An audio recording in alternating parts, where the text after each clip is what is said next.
Hello and welcome everyone from Berlin. My name is Fabian and with me is Matthias from Agora Energiewende.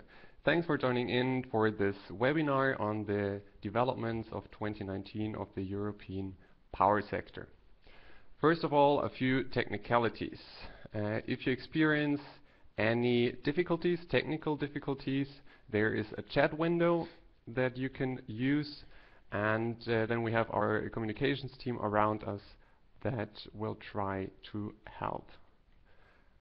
So you should see the chat window somewhat right now. So you can, if you need any help, just let us know. Also, you can download the presentation slides that will be possible in just a few seconds as well. So feel free to do so. Those will be exactly the slides that we're using, and you can see right now with the little arrow where you can download it. Alright, if you have any questions concerning the topic, the content, just post your questions anytime you like. It would be really nice if you could state your name and affiliation. That makes things for us a lot easier.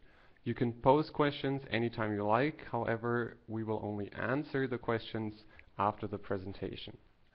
So we'll have a presentation of more or less around about half an hour, and then there will be another half an hour more or less for questions and answers. We will sort those questions and then see how many we can answer. But if you have any questions that could not be answered, feel free to just contact us via email. You can also, when it comes to data-related questions, specific data-related questions, you can also write an email to our partner at Sandbag, that is Dave Jones. You will find his email address on the very last slide as well. With that being said, thanks once again for joining in, and I will hand over to my colleague Matthias. Thank you, Fabian, and good morning also from my side. The European Power Sector report we're presenting to you now, it's a nice printed publication with nice pictures, and it's something we have been doing now for the 5th year in a row, for the 4th time teaming up with Sandbag. And the report tries to give an up-to-date state of the situation in the European power sector transition. So the focus at the moment is very much on the power sector. And what sets the report apart is, I believe, two things. The first, that we are actually pulling together the data, painting the state-of-the-art picture up to the end of the last calendar year, i.e. in this case 31st of December 2019. And then we are trying to interpret the data to tease out the most pertinent findings on what the data implies for the dynamic of the transition in the power sector. And of course, official government data usually lags behind by 2 years before statistical offices have consolidated the official figures, and so our publication really tries to help the community see where we are today. Now, with this, I will go to the main findings of our report this year. I'm trying to flip the slide. Let's see. Why doesn't it work? We can do it right up here. No, I do it right up there. Okay, sorry. So the first key finding is that cogeneration. Just housekeeping, Nicola, the chat window is over the slide. I cannot see part of the slide on the screen. I don't know if that can be adjusted. Okay, so apologies for that. Can I do it? I do. You do it? Okay, thank you, Christoph. Thank you. So you couldn't see it, there was a window over the slide. Now we're continuing. So the first key finding of our report this year is that cogeneration in the power system collapsed by 24% in Europe in 2019. The picture in the coal industry is that hard coal generation dropped by 32%, whereas lignite by 16%. The main drivers being a rising CO2 price under the EU emissions trading system, and secondly, a continued deployment of renewables, which at the wholesale market are undercutting coal in the prices. So gas was replacing about half of the coal drop, whereas wind and solar was replacing the other half.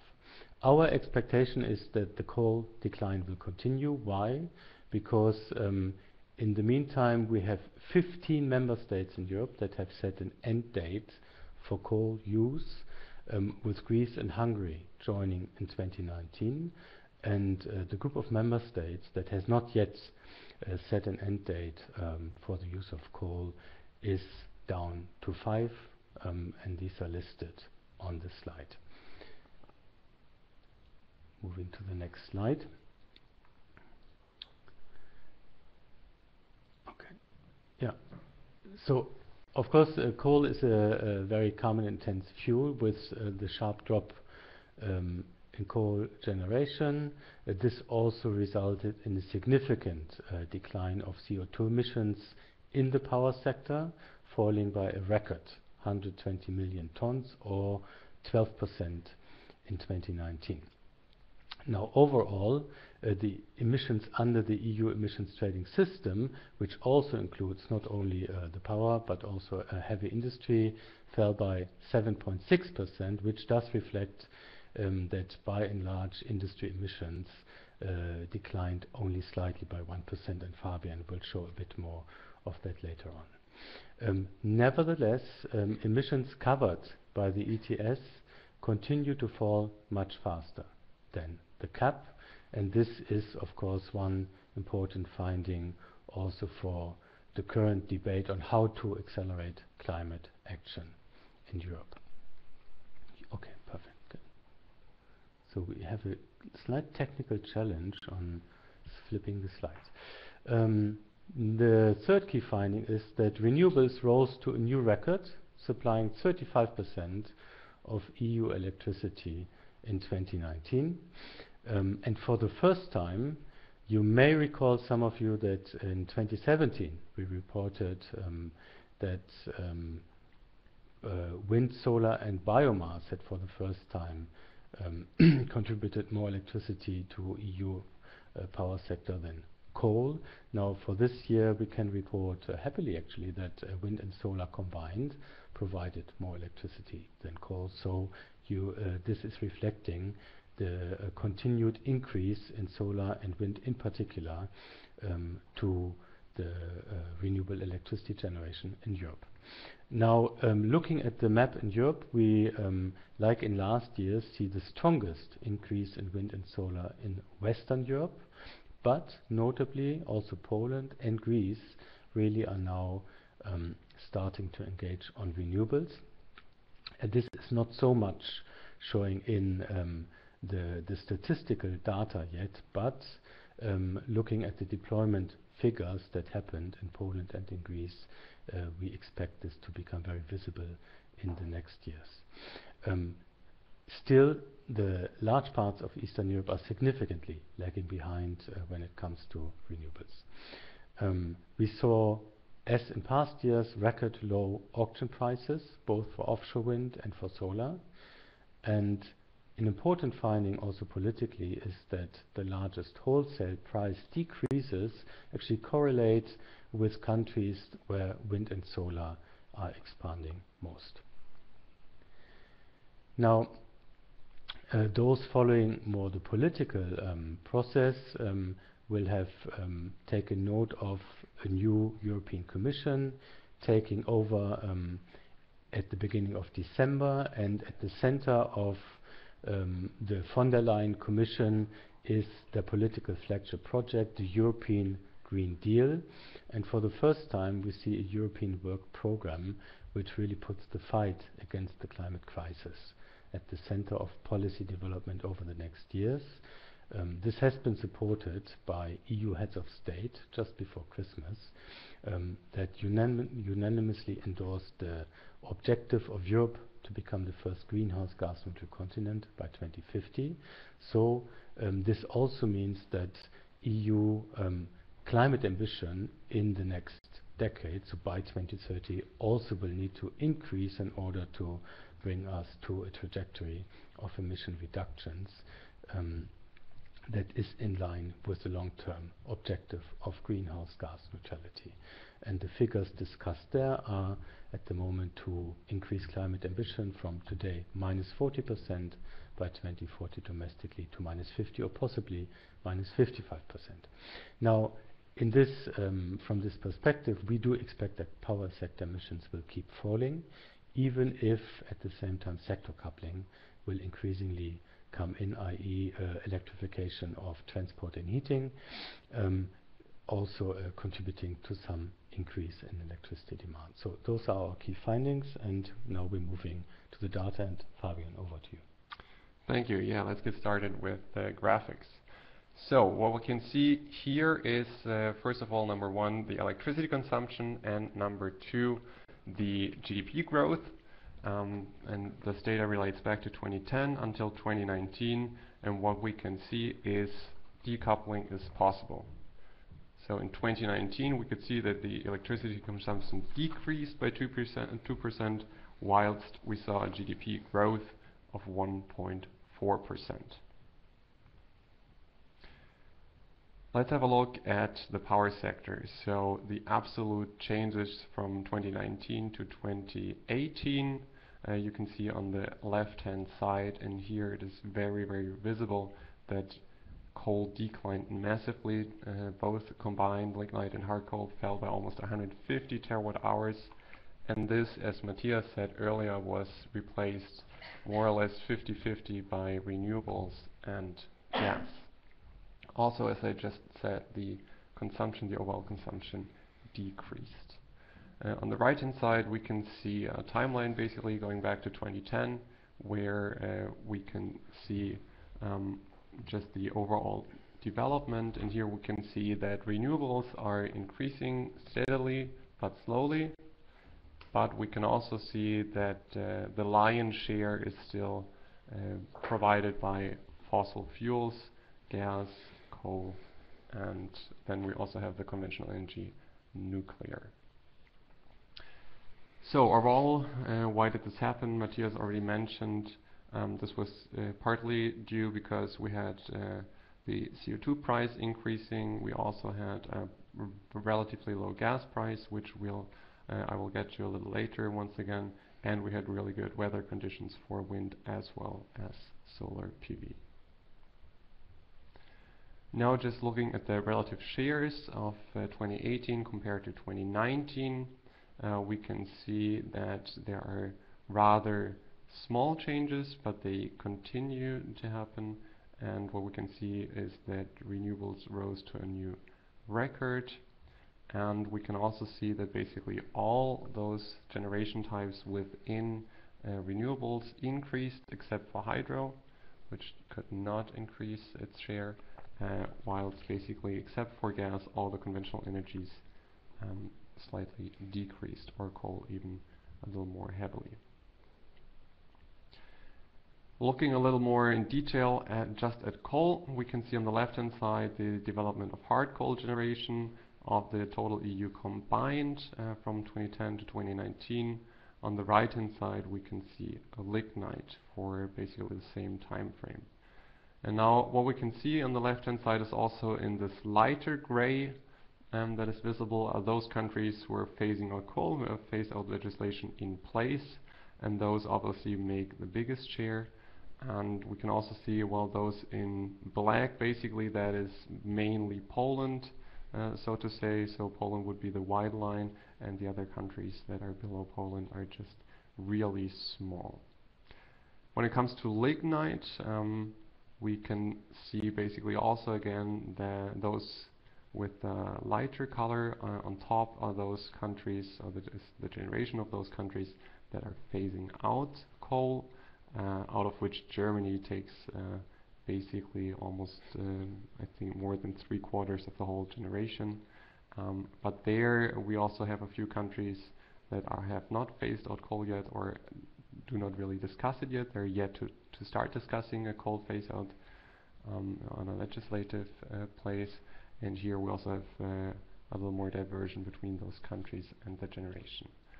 In total, we can see, while hard coal has been decreasing over the last few years already, but for the first time within the last few years, lignite actually also decreased significantly by 16%, whereas hard coal dropped by 32%.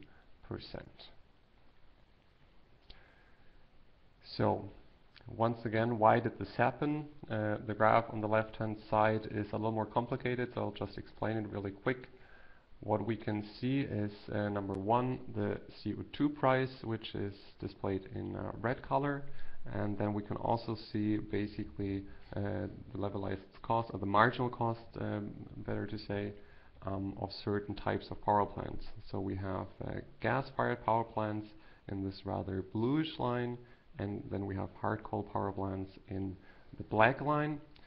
And what we can see in this little rectangle that is displayed there is that as the CO2 price increased, we could see that first of all, old gas power plants became cheaper on the market than old hard coal power plants.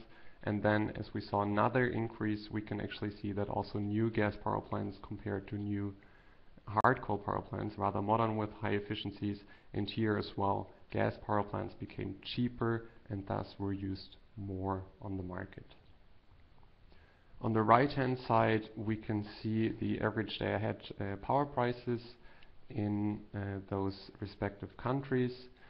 And if it's a little tricky to see, if it's a little too small, basically the darker the color means the price is higher. The lowest electricity price we could see this year in Germany at below 40 euros per megawatt hour. Now, just to give you another overview, here's a map of the EU member states, still including the UK. Just a second. And we have those countries in green that have a phase-out legislation in place. We added here Germany because basically it's a done deal more or less, even though details are missing. And then in blue, so Czech Republic and Spain are discussing the coal phase-out, and there are actually only a few countries left, namely Poland, Romania, Bulgaria, Slovenia and Croatia, that are yet to start a proper phase-out discussion.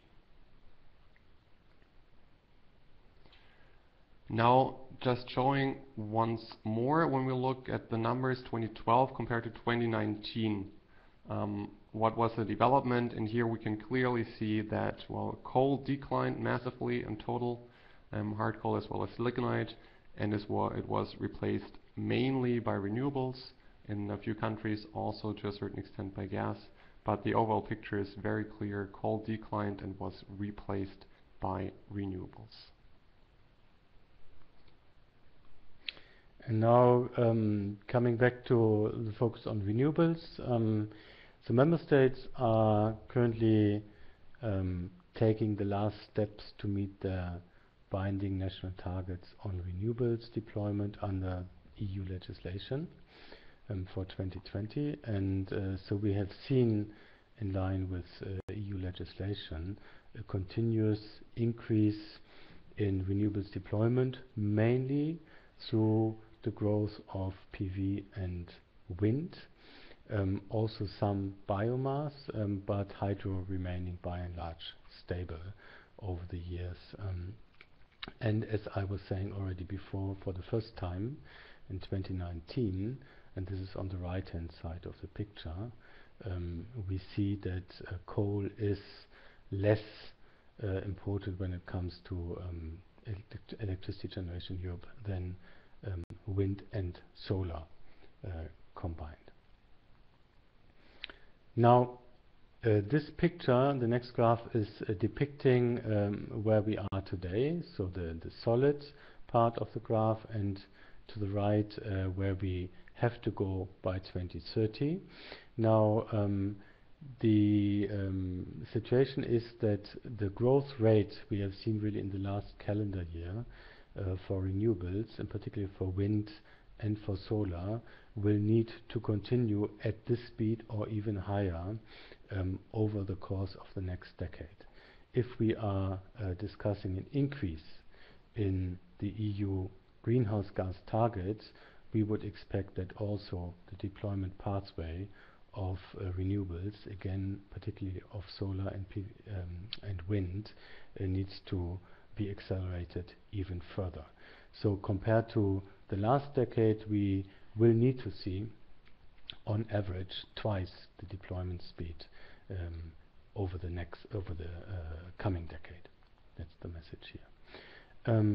This also means that if we're looking at the projections of the solar industry and the wind industry in Europe, looking at the where we are today and where we need to be over the next years, that the higher projections of increasing solar and wind capacity in Europe are probably the desirable pathways from sound policy development that doesn't excessively rely on further increasing biomass to increase the share of renewables in Europe, given that there are some natural limits to biomass use. Now, what we have also seen in the last year is that almost all countries in Europe are adding wind and solar.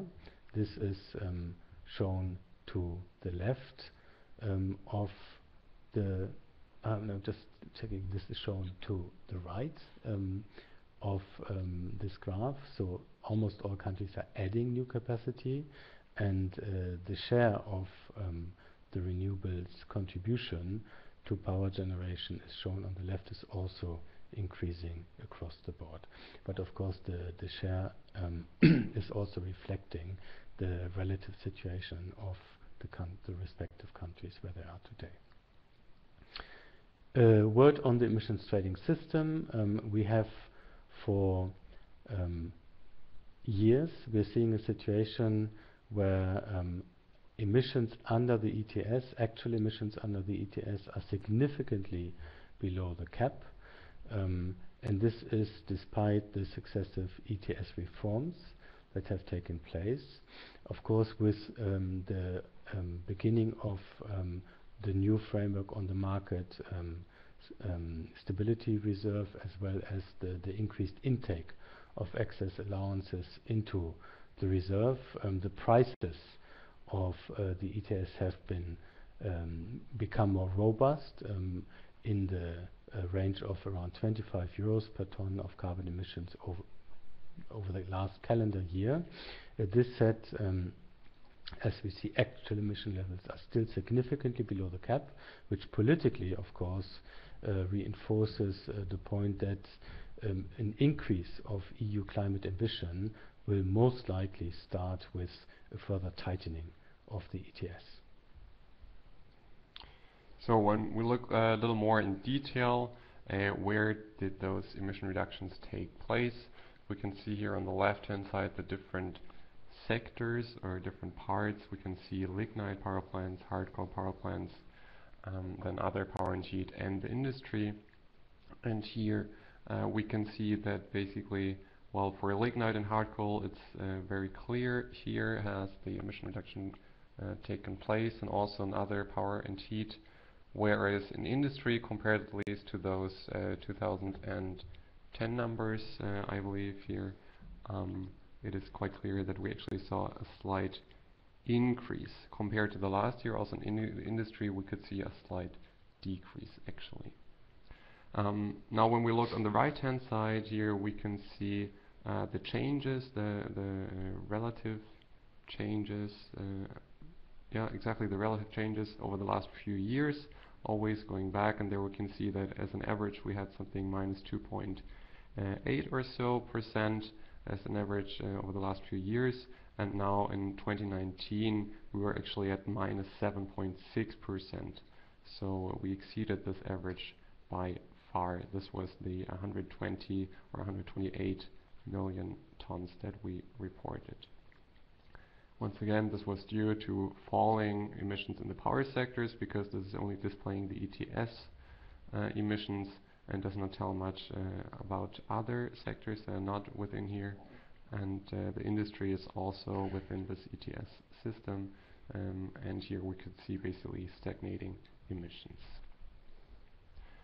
Now, when we look at the specific countries, here we can see basically the changes, the relative changes in the single countries, in each and every country. And here we can actually see that in more than a third of all EU member states, I think it's 11 or 10 member states, we could see emission reductions of over 10%. So we are slowly getting better, but we still need to have more to do on our to-do list. Now, just a last word, what we could see on the slide earlier, sorry, I'm just going to switch back here, that we have a few countries, for example, like Estonia, which is all the way on the right and seems to have done fairly well, decreasing emissions relatively to their absolute emissions quite significantly. However, if we look at this map now, which shows the CO2 intensities of the EU member states, we can see that Estonia is actually still the worst here, which is basically due to their use of tar sands for electricity generation. The second one would then be Poland, and here again it counts: the darker the color of the respective countries, the worse basically the CO2 intensity, so the higher the CO2 intensity.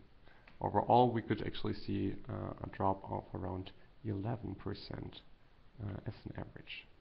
And with that, I will hand back to you, Matthias, to say a few words on the political developments. Yes, and because it's Carnival, we made a slight spelling mistake on the slide. The political developments I'm going to report on now. And so, what are the most important things that happened politically? One, I believe, is focusing on implementation. We have, since the end of 2018, a comprehensive new legislative framework in place for greenhouse gas emissions, renewables efficiency, transport. The so-called Clean Energy for All Europeans package was adopted, finalized. This now needs to be implemented. A key focus of this implementation debate is the national governments in Europe, in consultation with stakeholders, developing what is called national energy and climate plans. The drafts of these plans were due by the end of 2018, and the final plans were supposed to be submitted by the end of last calendar year. In between, there was an evaluation of the Commission on the quality of those plans and how much they would add up to, in aggregate, deliver the European greenhouse gas renewables and efficiency targets. There was significant need for improvement, particularly in Southeast European planned contributions for target achievement, and now we are waiting for the full set of the final NECPs. Information from day before yesterday was that now 2/3 of member states have submitted their final NECPs. Germany, for instance, has not yet done so, so some important plans are missing, and this again will be evaluated by the European Commission, and it will signal where member states are in preparing for full and effective implementation of the current framework that we have in Europe.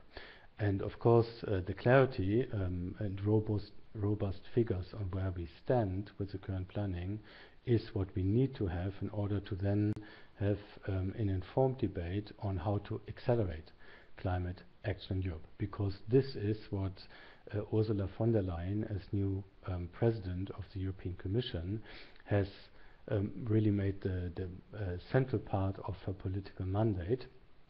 as part of what she calls the European Green Deal. So the European Green Deal is the new flagship political project, and it does do a backcasting from greenhouse gas neutrality in 2050, which is the long-term objective. There will be a particular piece of legislation proposed in 3 weeks' time, the European Climate Law, that will lock in greenhouse gas neutrality objective by 2050 in legally binding form, and then backcasting from that long-term perspective. Of course, this must have repercussions on the 2030 climate ambition, and this is what will be a key point of debate in 2020 and then moving into 2021. What we do see in complement is that a growing number of member states in Europe are legislating on greenhouse gas neutrality already at this point. Just to flag some member states, Finland has adopted a target for greenhouse gas neutrality by 2035. Austria plans to become greenhouse gas neutral by 2040, Sweden 2045, and a growing list of member states by 2050. And all these countries are now, in these months, developing legislation that brings them on a trajectory to greenhouse gas neutrality. So this is very interesting to follow, because it will also have, of course, repercussions on the power mix in those member states. So very clearly, there will need to be across-the-board debates on the end of coal in Europe. If we are discussing an increase in climate ambition in Europe to -50 or -55%, and as I was pointing to, a key focus will be on a further tightening of the EU emissions trading system. This does mean that the coal phase-out across Europe will need to accelerate, probably towards 2030 across all of Europe. A second important focus will be greenhouse gas neutral industry. I'm not saying that because it's really part of this report, but because in context of reducing process emissions from the industrial sector, particularly the energy intensive sectors, we do expect growing demand for green hydrogen. And green hydrogen, of course, rests on renewable electricity being available to produce the green hydrogen. And so we will have, in the context of increasing demand for green hydrogen, also a reassessment of the current ambition of renewable electricity increase in Europe. Furthermore, we expect there will be a new debate on carbon pricing as part of the ETS, but also as a separate discussion on energy taxation, and the whole debate of mainstreaming climate, now that it is part of the core political project of this Commission. The issue of mainstreaming climate across all instruments of policy will become even more important. I'm mentioning state aid, budget decisions, etc. And of course, this then also has repercussions on the power mix in member states. So this is on the policy side. I think this is from our first input. I'm just checking the time. We're slightly over time. This is exactly. Yeah. Thank you so much for the political input. Now we're preparing the Q&A session. Feel free to pose any questions you like. We're sorting them at the moment. Those questions will be anonymous to the rest of the attendees, so only we will be able to see them. We will then read them out aloud and try to answer them as good as we can. Maybe just a few quick words. You can download a lot of material concerning the study. So the study itself, you can download the press release in, I believe, German, English, French, Spanish, and Chinese. We have the presentation slides available for you. And for transparency reasons, obviously, we will also provide the full set of data, of generation data, as well as CO2 data that we're using in the study. All of that you can find for free on our website. And right here I'm also gonna just say a few words as a little ad. If you like what you saw, feel free to sign up to our newsletter. We have something in German, in English, and also in French now, every once in a while, and then you can just see, or you will be informed when there are more news. Also, once again, you can always write us emails if you have further questions. You can find my email address and the one of Dave Jones, which is our partner at Sandbag. Alright, we do have a few questions coming in. Please remember to state your name and affiliation when you pose a question. That makes it just a little easier for us. I will read the first question, which is from Gérard, I would believe. He is asking, is the market stability reserve enough to absorb the still growing surplus of CO2 allowances, or would another EU ETS reform be needed in your view? That is a very good question indeed. You want to go for it? No, I cannot see the question anymore, but so I think that there are two aspects I would take up. The first is the market stability reserve enough for the next years until 2023, the market stability reserve will take in 24% of the excess allowances in the system year by year and put them on the reserve, so they will not be actively traded. And so the intake is, if you recall the pictures, higher than the excess emission levels that we have. So there will be chunk taken out every year from the excess. This being said, as of 2023, there will be a new mechanism taking effect, which is essentially a cancellation of allowances in the market stability reserve up to the level of what has been the actual emissions in the preceding calendar year. So this will of course have also an impact on the expectations of market participants as to future scarcity situations. Will this become really relevant for the next ETS reform debates? I think it is a factor there, but as I was, and this is the second part of my answer, as I was saying before, if you're looking at the current emissions trading system and where we stand with actual emission levels under the ETS, it is very clear that politically the low-hanging fruit for increasing EU climate ambition is a further tightening of the emissions trading system. And whether you do this tightening through a rebasing, i.e. bring the cap down to the actual emission levels and start continuing from there, or whether it is through a significant acceleration of the decline of the cap, i.e. increasing the so-called linear reduction factor, that this will be part of the debate. And of course, my expectation would be that the architecture of the ETS as it now stands, when it comes to the market stability reserve, will probably remain as is, because we could see some positive effects of it. There will be some other discussions that will need to come with further tightening debate, and this includes, for instance, the question of how do we continue with free allocation for industry that are increasingly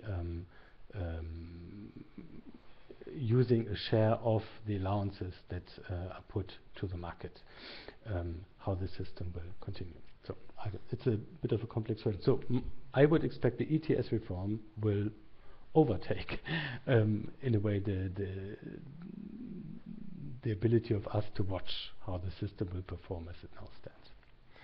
Thank you. The next question would be, how would the 2019 wind figures look for an average wind year? Also, really good question. I said earlier we had a slightly above average year before, so in 2019. And of course, you always have to take into consideration that we're also deploying renewables throughout the whole year. So we have an increased generation also despite any influences of good or bad weather conditions. However, you could say in general a really good wind year is a few percentage points, maybe 5 or 6 percentage points above than the actual long year average. So that counts for wind, and for solar I'm not exactly sure. I believe it's a little smaller than that, but it's more or less, it's a few percentage points that a very good year could eventually be bigger, or could provide more compared to the average. However, the last year was just slightly above average, so it wouldn't be that much in that case. Next question would be, what does it take to actually decarbonize industry with EU ETS and further sectors not subject to ETS? Is it unlikely that the power sector can indefinitely be the main contributor to CO2 emissions decrease? Industry would be... Do you want to... I'm happy to say a word on that, a short word on that. I think the last part of the sentence, yes, of course, it is not possible that only the power sector will bring us to greenhouse gas neutrality. Even if you think about very excessive electrification scenarios, which would essentially rest on power sector decarbonization, this is not delivering 100% so that we are greenhouse gas neutral. It's not helping on agriculture, it's not helping on parts of industry, it's not helping on some parts of transport, direct electrification. So clearly no power sector is a main contributor, and currently the fastest contributor to reducing greenhouse gas emissions, but it is not bringing us to greenhouse gas neutrality by itself. Now for industry, in order for industry to decarbonize, we would need, if the ETS is the most important driver, a much higher carbon price that is at least at 150 euros per ton of carbon emissions. And politically, we are far from such a situation for a number of reasons. So what we consider is important to bring industry onto a path of greenhouse gas neutrality is what we call a particular incentive framework for industry to make the first commercial scale investments into green production processes, and there we are currently advocating for what we call a carbon contract for difference, so a particular instrument to give industry a robust investment case. And of course, the last part of your question, further sectors not subject to the EU ETS. Yes, indeed, this is part of the broader reform debate in Brussels now, that the European Commission is looking into expanding the scope of the emissions trading system. They will expand it, they already announced, to international aviation and to shipping emissions, and they are assessing the feasibility of expanding the scope also to the transport sectors and to the building sectors. Maybe you want to add a word concerning the next question right there, which is from Peter, who's asking, what do you think about the flexibility of the grid, which is needed for an entire energy transition? Are there political plans for incentives? You just want to add a sentence to that? Me? Yeah. Okay, so I think what we have currently in the Clean Energy for All Europeans package, if fully implemented, fully and effectively implemented by the member states, will unlock many flexibilities in the power system, and thereby enable the power system to accommodate much higher shares of renewable electricity, particularly from wind and solar. Yeah. All right, I will just take a question that I can see right there.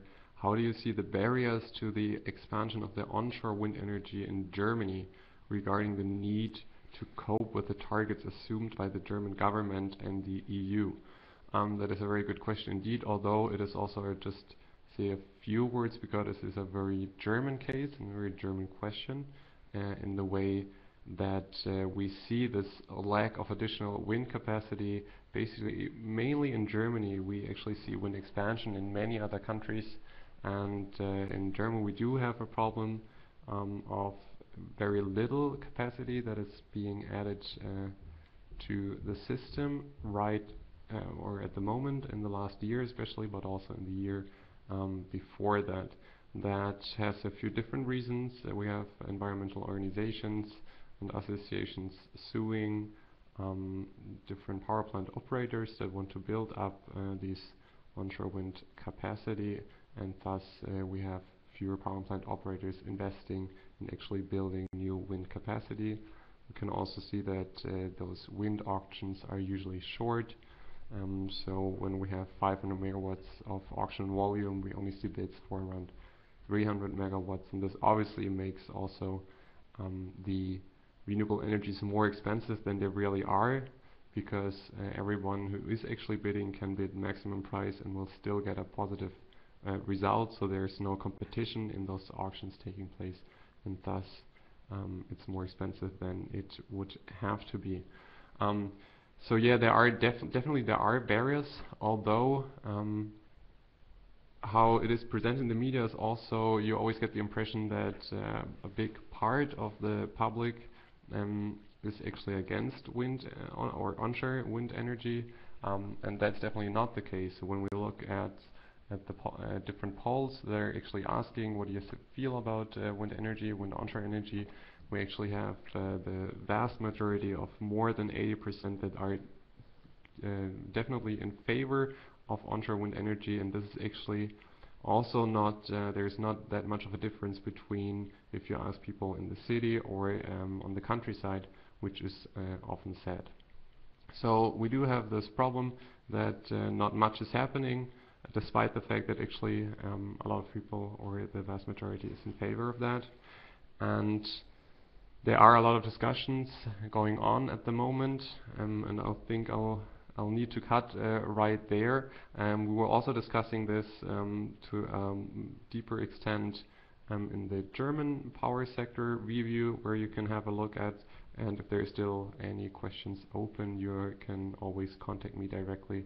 I just don't want to take the time from here, as this is a very German situation. You want to go for one? Which one? Anyone, feel free to pick one.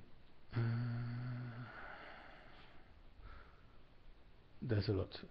So there's a question by Christian Schneider on methane leak emissions. Will they be considered in the greenhouse gas neutrality discussion? Yes. Exactly in which, and referring to the European level debate there. Yes, they are already debated. Exactly in which context, to me, is not yet clear. We previously had discussions on the so-called forthcoming gas package, and there was a discussion on methane leak emissions part of this debate. Now the gas package has become more of a sector coupling package, and so I'm not sure how much of discussion on methane leakage is still in there. I would expect that being conscious of the overall emission of gas is an important part of also the sector coupling discussion, to what extent we can talk about real emission reductions through sector coupling, and but then there might also be other places where this will be playing out. Okay. Yeah, but obviously, as I think there was a report today or yesterday that methane leakage emissions could actually much higher than we had anticipated before. So it is quite plausible this will not go unnoticed and thus gaining importance. Then we have a question by Sarah asking, how do you explain differences in CO2 intensity of electricity consumption between your 2018 report and the 2019 report? This is a very simple answer. This is basically due that in 2018 we had as a source the electricitymap.org data, which provide quite decent data. But for the 2019 report, we actually used our own estimates for CO2 emissions and thus calculated the CO2 intensities from that. So it's basically just a different method of obtaining those values. Perhaps the question by Frau Dichte of DENA: in which countries in Europe would you allocate the highest increase of renewables for the future or in the future, taking into account lack of space and geographical conditions in certain countries? Now we do have a graph in the report that is depicting the current situation of renewables in the power system across the member states, and there's a very notable gap in the sense that some member states with excellent potential for wind or for solar are really lagging behind in terms of the share of renewable electricity to the overall electricity generated, and this includes significant parts of Southeast Europe, also Portugal or Spain. And so in that sense, I think that all member states that will now seriously look into how do we get to greenhouse gas neutrality by latest 2050 will assess how much more renewables they could bring to the grid, and then of course with a further integration of electricity markets and further increasing in the level of interconnection in Europe, the question of where is the most effective and economically beneficial deployment will, in my understanding, result in renewables increasingly being built where there is a very good potential as well as availability of space. Christian wants to know whether we have estimates of loss of wind power production due to losses due to derating of wind turbines due to low demand or transmission capacity. No, on a European basis we do not have that. If you're nevertheless interested in German numbers, you can just send me a line, drop me a line, and I will let you know about those numbers. Then we have a question from Jose Miguel from Ion Corporate Strategy on the increase in renewables. He's wondering that, well, the increase in renewables in Europe will require an increase in network investment. However, European regulators are constantly reducing the regulated weighted average cost of capital for transmission operators, decreasing the attractiveness of their business. Do you see this as a risk or barrier to speed up renewables, and what would you recommend to TSO and regulators? You want to take that one? Not really. Perhaps we take this offline, this question, because I'm not an expert on, neither is Fabian, on really the intricacies of the question that is being posed. So I'm happy to follow up offline. And perhaps I say something on the question, on one question by Tatu. The question is, what do you see as the most important policy tool needed to support green or blue hydrogen development? What we see as the most important policy tool is, two. You can have a push and a pull tools. The push tool would be to have a clear, for instance, a quota for bringing green hydrogen to the system. First of all, we believe that entering a hydrogen economy is very important for a number of reasons, in particular to help industry find a pathway to greenhouse gas neutrality, and this is closely linked to the development of a hydrogen economy. Now, there are different entry points where you could create a robust investment framework. One instrument is a quota for hydrogen, green hydrogen, as we have been proposing for some time. There is the possibility to scale up green hydrogen production as part of a commitment to increase or to have the first commercial scale projects for green industry processes. So in that context, to auction corresponding green hydrogen capacity, etc. And so there are a number of entry points. Is the one single tool? Probably not, but there will be a mix of tools that brings us there. And I was mentioning a few. And we do see a significant future for hydrogen for sure. However, right now it seems to be the solution for each and every single sector, and well, that is not exactly likely that that's going to happen, to have that much hydrogen, but it is a very interesting ongoing debate. Unfortunately, we're running out of time, I believe, so I will have to make a cut right here. If there were now any questions that we could not answer, as I said before, feel free to just drop us a line via email. Right from this point, thank you so much for joining in. Feel free to sign up for the newsletter in your respective language that you choose. Thanks also to our colleagues Christian and Dave within this report, and obviously to our communications team working in the background for this session to help us with all the technical things and much more.